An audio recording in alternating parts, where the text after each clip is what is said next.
Pour réussir dans le ministère, vous devez gérer convenablement votre santé. Lorsque Jésus parle dans Hébreu, Jésus dit, tu n'as voulu ni sacrifice ni holocauste, mais tu m'as formé un corps, ô Dieu, pour faire ta volonté. Car dans le livre, il est question de moi. C'est le Fils éternel qui parlait au Père avant de naître sur la terre par le ventre de Marie. Et il disait au Père que tout ce qui est écrit dans le livre, toutes les ombres, les agneaux, les boucs, les fêtes, les événements, les personnages qui sont des types ou des images de Christ dans l'ancienne alliance, il était question de lui. Et il dit, maintenant, je viens, ô Dieu, pour faire ta volonté. Et la parole éternelle de Dieu s'est faite chair. Elle a été dans le ventre de Marie. Il est né, il est sorti. Il était esprit, il a habité dans un corps et il a fait comme ça 33 ans. Et après, à la fin, il a dit, je remets mon esprit entre tes mains. Son corps a été enseveli lorsqu'il est mort. Et il a revêtu un corps glorieux et il est ressuscité, aujourd'hui assis à la droite du Père. Et il prépare une place afin que là où il est, que nous y soyons aussi. Vous êtes esprit et vous êtes envoyés sur la terre en mission. Pourquoi Dieu vous donne un corps? Il vous donne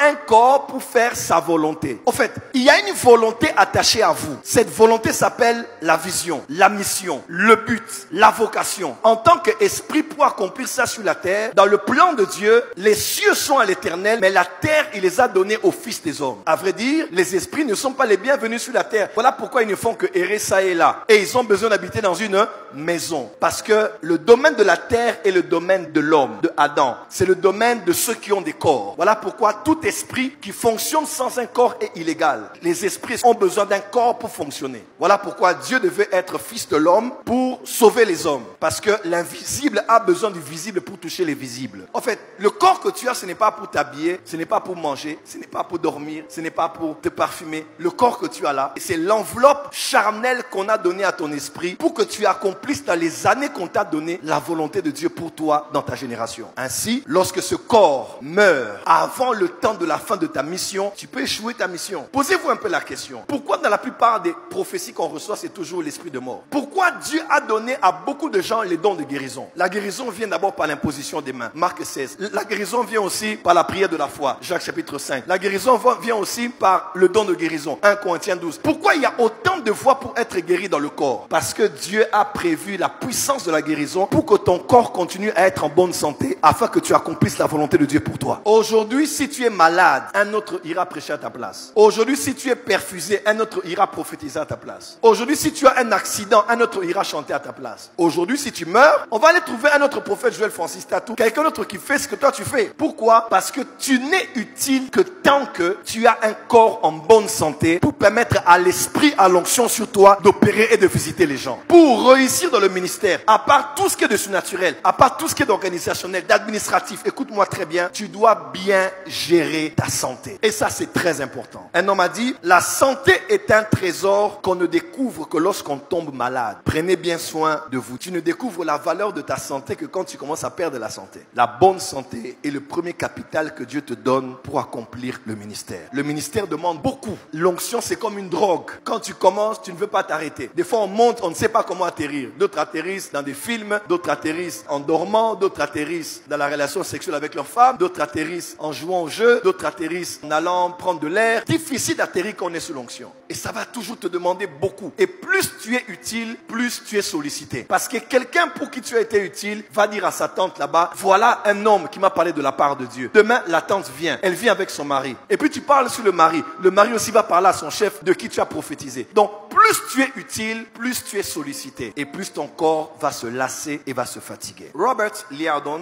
qui a écrit les livres God Generals, ou bien les généraux de Dieu, il donne les témoignages de deux hommes de Dieu principalement sur leur santé, qui ont eu des problèmes parce qu'ils avaient des problèmes de santé. Il y a Evan Roberts, il y a Jack Coe. Evan Roberts, c'est celui qui a emmené le réveil au pays de Galles. Avant le réveil d'Azusa Street, toute cette partie de l'Europe avait été touchée et il avait une révélation, très jeune qu'il était, qu'il allait toucher 100 000 âmes qui allaient être sauvées par son ministère. Il a commencé à prêcher le réveil et tomber au pays de Galles. Les prisons étaient vides. Les places de marché fermées tôt parce que tout le monde allait prier. Il y avait un réveil qui avait touché cette région de l'Europe pendant plusieurs années. Il prêchait tout le le temps, il travaillait, il prêchait jusqu'à ce qu'il est tombé en dépression et il était fatigué. Et Satan a choisi seulement le moment là. Satan l'a envoyé une femme qui s'appelait Jessie Penn Lewis. C'est une femme connue dans les milieux théologiques des années 1900. Cette femme est venue parler à Evan Roberts. Elle a dit, Evan, tu dois te reposer. Elle a pris Evan Roberts, elle l'a emmené en Angleterre. Evan Roberts a passé des années là-bas. Pendant que le réveil continuait à enflammer le pays des Galles, les miracles se faisaient. Lui, l'acteur principal, avait été amené à côté parce qu'il était fatigué. Il était tombé en dépression, blackout. Il était des réunions qui passaient des heures et des heures, l'onction, l'esprit, les prédications, les miracles, les paroles de connaissance. Il était fatigué. Et cette femme a commencé à lui prêcher des fausses doctrines. Premièrement, le brisement. Quand Dieu fait que tu sois très connu comme ça, tu dois être brisé. Parce que les gens te voient trop. Tu dois voir Jésus. Vous voyez un peu ce message-là? Elle prêchait sur la croix, mais de manière extrême. Evan Roberts est resté là, fatigué, comme un légume, pendant des années au niveau de l'Angleterre. Jusqu'à un jour, même la famille d'Evan Roberts allait voir Evan Roberts. Elle refusait même de recevoir la famille d'Evan Roberts. Et dans le milieu charismatique, quand on parle de cette histoire, on parle typiquement de l'esprit de Jézabel.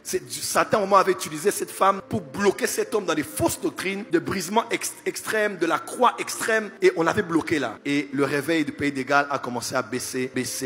Et quand il est revenu plusieurs années après pour continuer son travail, il n'était plus la même personne. Il n'était plus attendu comme avant. Il a fait encore quelques années. Après, il est mort. Et dans l'histoire des réveils, on dit il avait connu ce problème parce qu'il y avait un excès de travail sans avoir un temps de se reposer. Je prends un deuxième exemple, le prophète William Marion Branham. Qui en parle, c'est Robert Liardon dans son livre God's Generals, que vous pouvez avoir même en français, Les Généraux de Dieu. Il dit, il fut un moment où William Marion Branham, ayant tellement travaillé, lui faisait des lignes de guérison, il prie pour les gens ici, la ligne de guérison, et jusqu'au début de l'avenue. Il priait pour des gens jusqu'à 2h, 3h, 4h du matin. Il priait pour des malades. Les malades étaient guéris. Il avait des paroles de connaissance, des prophéties. Les gens venaient en grand nombre. Et à un moment donné, il était fatigué. Il a appelé un homme qu'on appelait Gordon Lindsay. C'était lui l'organisateur de son ministère et l'enseignant de son ministère. Il était fatigué. Il a dit, bon, je suis fatigué. Gordon, tu gères tout. Moi, je ne vais pas me reposer. Et il a passé longtemps hors des réunions de prière. C'est là que Gordon Lindsay a maintenant rassemblé plusieurs évangélistes de guérison qu'on appelait Healing Evangelists. Durant ces années-là, il a pris les Alonzo Allen, les Jack Cole, les Oral Roberts. Il a pris tous ces hommes-là et ils ont commencé à faire des campagnes dans les tentes de guérison et les gens étaient guéris, des vies étaient touchées. Et Branham était fatigué, déprimé par la fatigue du travail. Il est allé se reposer. C'est après maintenant que Branham est revenu, il les a encore rejoints et ils ont commencé à travailler ensemble pendant quelques années parce qu'il était fatigué. Jésus a dit, on va essayer de renvoyer les gens, n'est-ce pas? Il dit pour qu'on ait le temps de se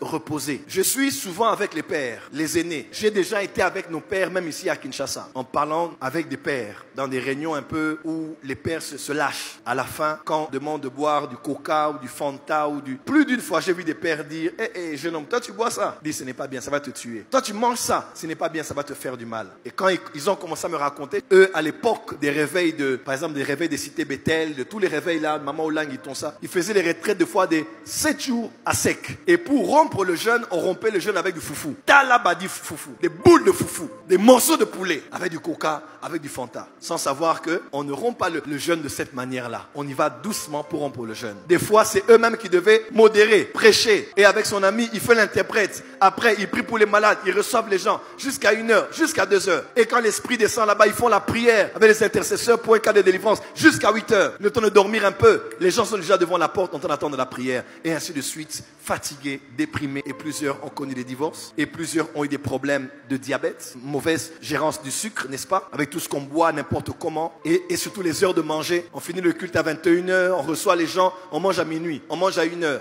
On enfile bien le pantalon et qu'il y a un gros ventre. On dit, on n'en a jamais. Alors qu'on sait que les âmes malades. Dans la santé, il y a ce qu'on mange. Il y a des gens qui pensent que la malnutrition n'est pas un mot à utiliser au Soudan ou en Éthiopie ou bien parmi les pauvres. Malnutrition ne veut pas seulement dire ne pas manger. Malnutrition veut dire mal manger. Malnutrition, c'est pas la faute de l'enfant avec les miyoyo qui mange un peu de nourriture qu'on lui donne par les ONG des Nations Unies. Malnutrition, malnutrition. Une nutrition mauvaise. Matin, foufou. Midi, foufou. Foufou plus haricot, c'est la même chose. C'est la farine. Si tu presses les haricots, c'est la farine. Tu presses le foufou, c'est la farine. Donc, farine plus farine est égal à kibeka. Et nous sommes aujourd'hui au 21e siècle. Le ministère a changé. Les pasteurs ont des médecins. Un poste a tourné sur les réseaux sociaux quelques années passées et ce poste disait ceci. 97% des pasteurs ont été trahis, faussement accusés ou blessés par leurs plus proches collaborateurs. Et plusieurs en sont tombés malades. On dit 70% des pasteurs luttent contre la dépression. 7000 églises ferment chaque année. 1500 pasteurs démissionnent chaque mois. 90% 70% des pasteurs se sentent découragés. 70% des foyers des pasteurs sont au bord du divorce à cause du poids du ministère. 94% des familles des pasteurs sentent la pression du ministère. 78% des pasteurs n'ont pas de meilleurs amis. 90% des pasteurs travaillent entre 55 à 75 heures par semaine. Alors que vous passez du temps à les applaudir ou à les critiquer, vous n'avez aucune idée de ce que les hommes de Dieu vivent derrière la scène. Derrière les masques, priez maintenant pour les hommes de Dieu que vous connaissez. Priez pour vos pasteurs, ils sont aussi des êtres humains comme vous. C'est de mon frère, prophète Jean-Marie Domoro. Le travail d'homme de Dieu est un travail très difficile et il faut que les hommes de Dieu se reposent. Aidez les hommes de Dieu aussi à se reposer.